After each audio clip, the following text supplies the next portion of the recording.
Hai, Assalamualaikum murid-murid. Selamat datang ke kelas Bahasa Melayu tahun 4 bersama Cikgu Kristina. Tema kita pada hari ini ialah pertanian dan penternakan. Kita akan belajar unit 20 iaitu Mari Bertani. Tapi sebelum kita teruskan pembelajaran kita pada hari ini, mari sama-sama kita lihat dua peta minda yang cikgu sediakan ini. Peta minda yang pertama ialah ciri-ciri bagi buah apel. Peta minda yang kedua ialah ciri-ciri bagi buah pisang. Mari kita lihat peta minda bagi ciri-ciri buah apel dahulu. Ciri yang pertama ialah buah apel ini ada yang berwarna merah dan ada yang berwarna hijau. Yang kedua, pokok bagi buah apel ini ialah jenis pokok berbunga. Maksudnya pokok apel ini ada tumbuh bunga. Dan ciri yang ketiga ialah buah apel ini berbentuk bulat dan sederhana keras. Jika murid-murid makan buah apel ini, rasa buah apel itu sedikit keras kan? Mari kita lihat peta minda bagi buah pisang pula. Ciri yang pertama ialah buah pisang ini ada yang berwarna kuning dan ada yang berwarna hijau.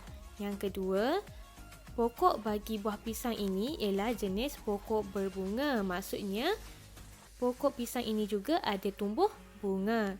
Dan yang ketiga ialah bentuk bagi buah pisang ini ialah panjang dan sedikit lembut berbanding buah apel. Jadi apakah yang kita akan belajar pada hari ini? Kalau nak tahu, cikgu akan terangkan objektif pembelajaran kita dahulu. Untuk hari ini kita akan lakukan kemahiran menulis, iaitu murid dapat menulis sekurang-kurangnya 3 daripada 4 maklumat berkaitan teks buah kuning telur dalam bentuk peta minda. Murid-murid pernah nampak tak buah kuning telur itu? Tak pernah kan? Kalau tak pernah, cikgu ada sediakan gambar di bawah itu. Murid-murid boleh lihat bentuk bagi buah kuning telur. Dan untuk hari ini kita akan lakukan peta minda. Di situ cikgu ada sediakan juga gambar bagi bentuk peta minda. Jadi sebelum kita lakukan aktiviti bagi teks buah kuning telur ini, cikgu akan terangkan dahulu cara untuk kita keluarkan maklumat daripada teks dan kita masukkan dalam bentuk peta minda. Okey, mari kita lihat sama-sama teks kegunaan pokok kelapa dahulu. Cikgu akan bacakan teks ini dahulu dan kita akan cari maklumatnya bersama-sama.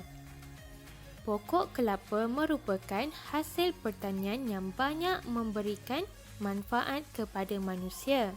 Antaranya ialah air kelapa muda sangat enak dijadikan minuman di samping baik untuk kesihatan. Seterusnya, daun kelapa muda dapat dijadikan sarung ketupat, manakala lidi pokok kelapa pula boleh dijadikan penyapu. Penyapu lidi ini sungguh sesuai digunakan untuk menyapu daun-daun kering di halaman rumah. Selain itu, batang kelapa juga boleh dijadikan titi untuk menyeberangi anak sungai atau parit. Sabut kelapa pula dapat digunakan untuk membuat tali dan berus. Akhir sekali, tempurung kelapa dapat dijadikan tabung dan barang-barang hiasan. Penanaman pokok kelapa haruslah diteruskan. Jadi, maklumat apa yang kita perlu keluarkan?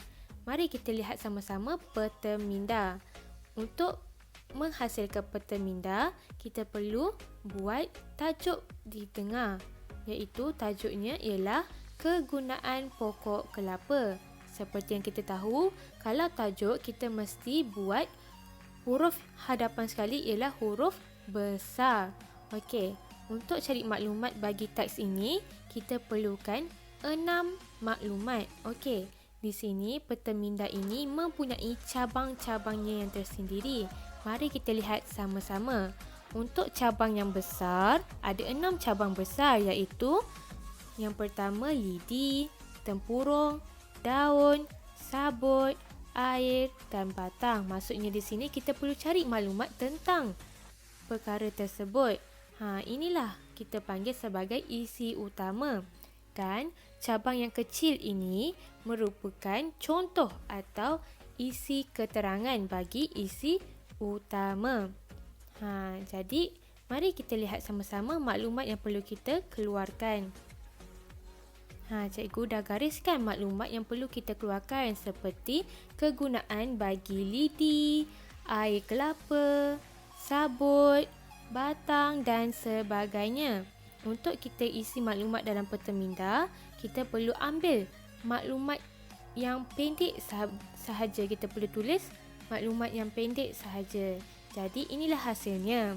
Di sini ada 6 cabang besar iaitu isi utama yang kita perlu cari maklumat, dan yang kecil itu ialah contoh ataupun isi keterangan. Jadi mari kita lihat sama-sama.